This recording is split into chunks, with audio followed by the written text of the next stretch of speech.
Hello there, kia ora. This week we saw a really fascinating example of something that media theorists call the cultivation effect. Basically, it's the idea that long term exposure to consistent messaging is going to cultivate a perception for the end user of what the real world is like based on the messaging that they've become exposed to.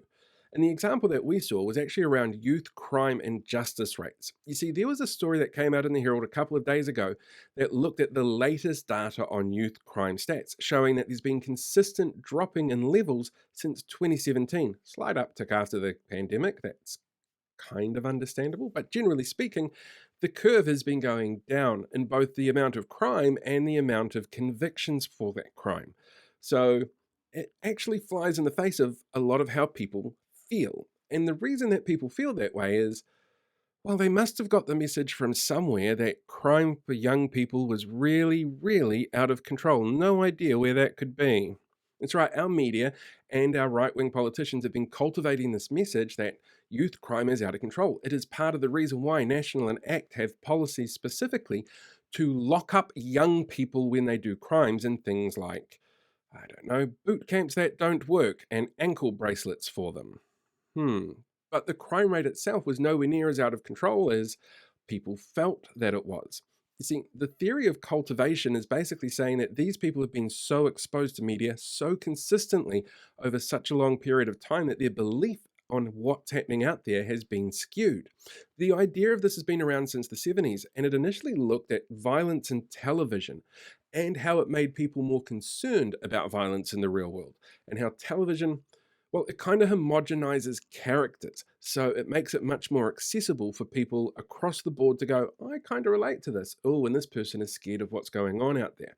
Multiple studies since the 70s have shown a link between media consumption and real world perceptions. And those who consume a lot of media are far more likely to be influenced by the media that they're consuming. News media specifically has a really high correlation rate between the number of high viewers and the overestimation of crime rates happening within their communities and levels of safety for the public within those communities.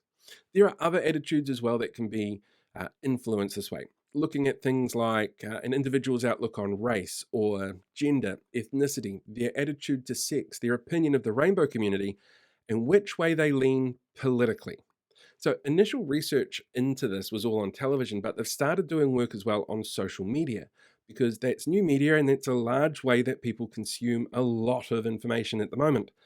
And what it's showing is that algorithms which feed back the kind of content that you're used to and that you enjoy make this impact even worse through the cultivation theory. And there's some really good examples out there worldwide of this happening, like Fox News and their, well, pretty much everything. Fox News very much cultivates exactly how they want their audience to feel. And a lot of the audience, this is their only news source. So they start to see that feeling of how things are going in the world around them changing.